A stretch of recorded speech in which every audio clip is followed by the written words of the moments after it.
verbatim text from Brew. Quote, he's outplaying a Hall of Famer by leaps and bounds.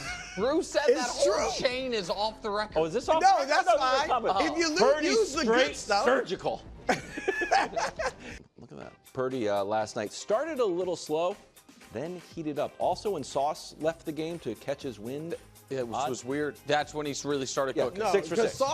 I want to interrupt real fast because for the record, right, Brew, right, he's texting everyone and all of that, and they have their chains and they get to kind of bounce each other's takes off it and develop. Because there's sometimes maybe you think something, right, like maybe I watch that game and I go, oh wow, Brock Purdy didn't have that good of a game, and then like someone, then I'm talking to someone and they explain like, no, actually, like, that was actually a really good game. Do you see this, that? And it's like, oh yeah, you know what, I didn't see it like that. And then your take develops. And the reason why I'm mentioning this is because for the record, like I use the comment section with you all to do that, to bounce off takes, to bounce off ideas. Like, this is what I'm seeing. What are you seeing, to help develop? Because I don't have producers. I don't have co-hosts. I don't have this. Of course, I have some of my friends that I talk to, but I really rely on the comments, especially a lot of the regular people who comment regularly, whose opinions I've grown to really trust and value and be interested in, Travis O'Shea, JCT Slice, Xanax. There's a couple other names I can't pronounce because they're just like letters, like whatever his name is, Wedele, I think is what it is. It's always hard when it's not like a clear name of some sort, but so there's plenty of other names that I did not mention, but so sorry if I didn't mention you. Believe me, I read the comments. I recognize the regular people. A lot of times it's just hard to remember all the names because the way how my mind works is it just takes a snapshot of like either the profile image or just what the name looks like, and I don't even read the name anymore. It's just like I just know what it looks like and I know who I'm talking to. I have a feel. I'm pretty sure they're a fan of this, but so yeah, that's why I'm really appreciative of all the comments because it really helps me clarify things and talk. And I'm trying to find a better way to sometimes like interact in the comments during a game. It's a little bit harder because YouTube is not conducive to being able to do that because I have to find like a video that I had already posted and then like commenting. It's like there's no like good way to do that live. It's not like some of the other social media platforms, which is why I try to do some of the community posts, but it doesn't seem like a lot of people comment on those where I'm like, what are your thoughts on this game, and that's a little bit more targeted. So if you guys have any suggestions, and I want to keep it on YouTube rather than switch to any other platform, I really want to keep this all 100% on YouTube. But sorry, I don't mean to give the break in the video, but we'll jump back into it. Austin was all over the receiver. Right. He was doing great. And were you impressed by a CMC-less 49ers squad, bro? Go ahead. I mean, listen, I was impressed by Brock. Those first couple drives. I can't believe it. Wait, can you say that again? No, listen. I think that's the first time Nick said that. Definitely not. That was in the Super Bowl. I will continue to just be fair and honest about Brock Purdy. When he plays well, I will tell you. When I think he plays poorly, I will tell you. When I think his numbers are not a reflection of how well or poorly he played, I will tell you. This is an instance where I think he was better than those numbers suggest. I thought that this was, to me, more impressive than some of his 120 passer rating 3-touchdown games. Because it was a whole weekend of bad quarterback play, essentially, with the rare exception. As you guys mentioned, it started off looking like he was going to follow in that trend. I think I sent you guys on our off-the-record text chain, a meme or a GIF about that. And then after those opening few drives, I thought there was one drive the entire game where he wasn't very good. And it was the one where Aikman got on him a bit, like, oh, that could have been picked, and that was right. And it was like bang, bang, bang. But everything before that and everything after that was excellent. I thought, and I didn't think it was super easy layup stuff. Guys, some of the guys were open, but they were still good reads. I thought the play to use check was a good read by Purdy. I thought he played well. And I was watching that game, and because I don't think the Jets defense is bad. No. I don't think they are the best defense in football the way some people expected. So I thought this was an impressive performance by Brock Purdy, despite the numbers looking mediocre. Well, and Ayuk was completely rusty. He dropped 2 passes, one of them a perfectly thrown ball in the end zone. That would have made the stats look better, obviously. I want to throw this out at you, Nick. And McCaffrey, until further notice, is the best running back in the league. Now, we'll see the Saquon passing this year. Does Henry, Henry's just a totally different type of running back. I want to throw this at you, though. and I'm not saying this to diminish McCaffrey, because you said rightly that Purdy has the shadow of Jimmy G. Even though Jimmy G's not better than him, they won with Jimmy G. McCaffrey kind of has the shadow of their running success before him.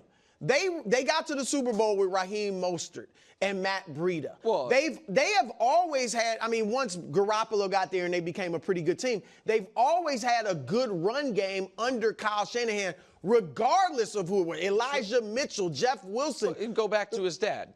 You know what I mean? Yeah, I mean, McCaffrey obviously showed what he could do in Carolina. We know he's a great back, but I don't know that their run game would have been any better yesterday with McCaffrey. Now, he's a better receiver than these other guys. Right. So listen, for McCaffrey, it is also that he did seem to supercharge that offense the moment he got there mid-season a couple years ago. Jimmy G played the best football of his life. That they've been, the most success they ever had have been since he's been there. But we also know Christian McCaffrey was a multiple-time All-Pro before he ever set foot in San Francisco. But you are treading close to what I think. This is why I don't think we disagree on Purdy as much as others. If someone came out today and said Jordan Mason, top 5 back in football. Well, no.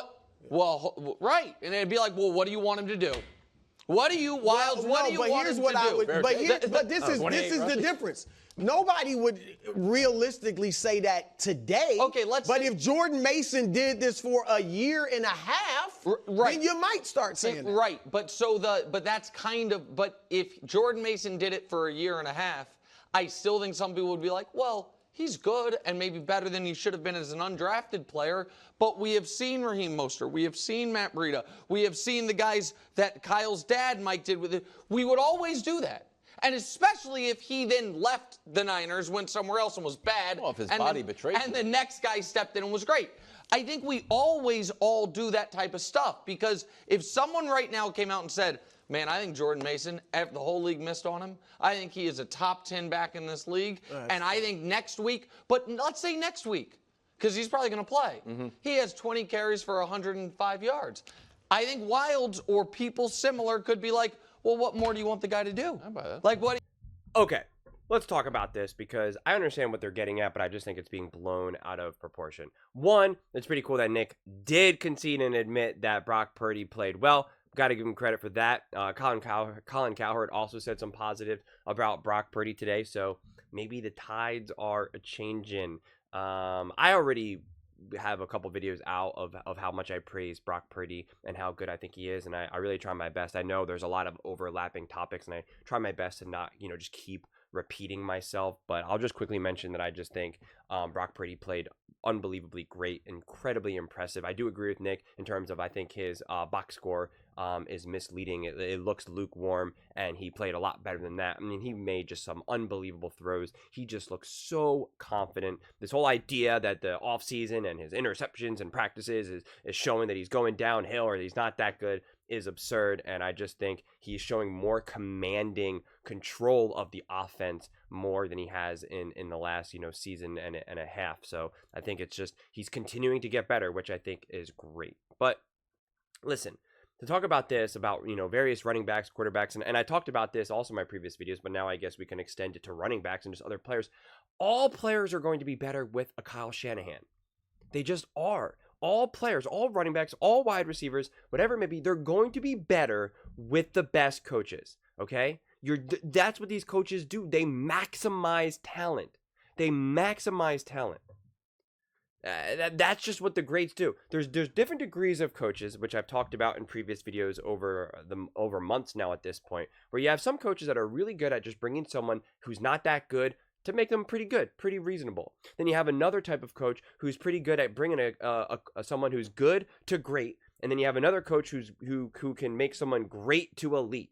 And a lot of times those coaches, for the most part, and this is where I would say like Andy Reid especially, or even a Sean McVay, they have the ability to kind of do a little bit of everything. They can bring someone completely average and bring them up to all the levels. Not all coaches can do that. Some coaches really are in just their kind of individual separate categories. Some coaches are only good at maximizing talent from great players and not good or average, right? Like it's definitely a spectrum of various talents. And Shanahan clearly is one of those guys who can just make anyone great and elite. And if you're great, he can make you elite. Like, he is a maximizer. He just maximizes any level of talent to the highest ability. So you're always going to be better. But this idea that there is like a shadow, or even that Christian McCaffrey has a shadow, no one thinks that. I understand the point that Brew is bringing up, but I don't know anyone. I don't know a single person who's ever said, yeah, Christian McCaffrey looks great, but like, how great would he be on a different team? Like, I'm not so sure I saw that.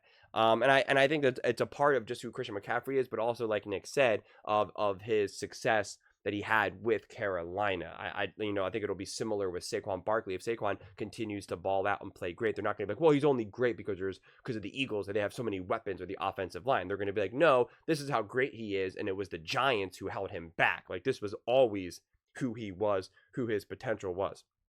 I have no idea who Mason's going to be, but this idea that off of one season or off of one game, we can start to like have that type of conversation, I reject, because again, what makes someone truly great is their ability to be great consistently. Consistency is arguably the most important common denominator in what makes someone elite or what makes someone great. You can be really good, but often, and again, it depends. Like, you have to, in order to be elite, you have to be consistent. In order to be great, you have to be consistent. I would make the argument that once you start to kind of dissect it a little bit, you then now have to figure out, well, if someone is great or elite, is the difference between them having moments where they play elite, but they just can't do it consistently enough? Or is it that they can just play great consistently, but they can't take it to that next level? We have plenty of players who are really good, who have moments where they can truly play elite. And since Baker Mayfield has been the man of the last couple of days, I'll use him as a perfect example. He can be really good and can have moments where he's really great, but he's not consistent enough to now be elite, right? That's where Patrick Mahomes is, like, in a lot of ways, a league of his own, because his level of consistency is next level. And I think my other favorite example will also always be Nick Foles. Nick Foles literally outdueled Tom Brady. I mean, he was on fire. You watch that game and he looks like a literal all-time great. Like, he looks like the GOAT, right, in the Super Bowl, but he can't do it consistently enough. And he's had those moments in multiple games, in playoff games. Like, it wasn't just like, oh, it was just a one-off. He had the ability to play elite, nowhere near the level of consistency as the truly elite or even great players. I think Carson Wentz is another example of that. Derek Carr is an example of that. Like, the NFL is littered with a lot of these quarterbacks who absolutely can be elite at plenty of moments, and even or great, but just the level of consistency you can't, they just don't have. So consistency is so important. So taking one game and being like, look at this is, look at this guy, look what he can do, I don't think that's like that's too much. You have to wait and see what he does. And I'm not saying that he's not going to continue to be great, because like I just said, like, Shanahan is a great maximizer. And when you have Brock Purdy not missing his throws, always hitting the person, always making the appropriate read, having Kittle, having Juszczyk, having Ayuk, having Debo, yeah, the run game is going to open up without a doubt. Without a doubt. I've been saying this a lot over the last couple of days. Like, there's so much talk about establishing the run to help with the passing game, which of course 100% makes sense, but it really works both ways. When you have a great thrower of the ball like Brock Purdy, who takes care of the ball, and you have the weapons that when he gets it to them, they're going to catch, the defense have to take care of that. They have to manage that, which is then going to open up the run game. So it's just Shanahan being able to pull those strings, and then at that point, it's really just master play calling, right? It's really just keeping the defense on their toes and just having a variety and knowing, if the run game is working, when to just be like, we're sticking with this, we're going to keep going. Obviously 28 carries is legit, right? They didn't feel the need to ever have to abandon that. So it makes total sense to me how this game kind of unfolded and the type of success that Mason had. But also this idea, they're like, oh, well, Christian McCaffrey couldn't have been any better. I understand that statement, but I don't think it really means what it means, right? Like, again, Nick Foles, perfect example, in that Super Bowl. I truly don't know if he made like a single mistake in that Super Bowl. You could say Tom Brady couldn't have been better. Patrick Mahomes in that moment couldn't have been better. Like, so it's like, does that mean that Nick Foles is better than those quarterbacks? Like, of course not, right? Like, that doesn't make sense. So sometimes the way how the game unfolds, there's only so much anyone can do, right? Patrick Mahomes against the Ravens on Thursday, like, there's only so much more he could do. Like, what other quarterback in that situation would have been able to do more than Mahomes? Or, you know, like, you just maximized the situation. So I don't think it's just fair. You can credit Mason for being able to maximize it and maximize his opportunity, and he absolutely deserves credit. Please don't take any of my take as me trying to like pull down Mason, because that's not the point at all. In a way, I feel like that's what they're not like. That's not what they're doing, but that's what they're kind of flirting with, this idea of like, what is the story here? But I just think really, truly, the common theme really among the 49ers is Shanahan being able to maximize the talent that he has, and the 49ers' ability to just build and draft and acquire great players. You know, I mean, they are just wildly consistent with that, and that's the biggest reason why Brock Purdy doesn't get the credit that he is due. But as Troy Aikman said, everyone always talks about all the weapons that he has, but you got to have a quarterback who can get the ball to these guys, and Brock Purdy doesn't. And we keep acting like it's very simple to do, that anyone can do it, and that's clearly 1,000% not the case. And both things can be true, that Brock Purdy is really great and doing his job exactly as asked, and that Shanahan also makes him better. But like I always say, Andy Reid makes Patrick Mahomes better. Sean McVay made Matthew Stafford better. Shanahan makes Brock Purdy better, and he should not be penalized for it. No player should be penalized for it. Like someone said, what would Brock Purdy look like on the Buffalo Bills? Most quarterbacks will look worse on the Buffalo Bills because they asked Josh Allen to be Superman, to be a physical freak. That doesn't take away anything from Brock Purdy and what Brock Purdy is doing. And I'm all for the hypothetical. I'm all for the, what if we put this player on that team, and what if we put this player on that team with that coach? Like, I love those. Like, I'm not anti that at all. But it's just it's an unfair comparison. Some players are more resilient. Some players have more of ability to carry a team or put a team on their back versus what makes another team, what makes another player special. But it doesn't take away from that player just because they can or can't do something specifically. So I don't think we have to ding Brock Purdy anymore, because the idea that he wouldn't be able to win with the Carolina Panthers doesn't mean that he's not a good quarterback. And it doesn't mean that we have to constantly use that as a caveat as to when we're talking about just how good Brock Purdy is. But those are just my thoughts. I would absolutely love to hear yours. What did you guys all think? Do you think, were you impressed by the CMC-less 49ers? How do you think Brock Purdy played? What about Mason? Any thoughts on the Jets? Let me know in the comments below. I read every single comment, so whether you agree with me or disagree with me, either way, let's get in some discussions, let's get in some fights, but ultimately, let's just have some fun. And please do consider subscribing. We are building an amazing community here, and I would absolutely love to see you part of it. I want to build something that we all genuinely feel connected to, something that we're really excited to be part of. I think we're well on our way to doing it.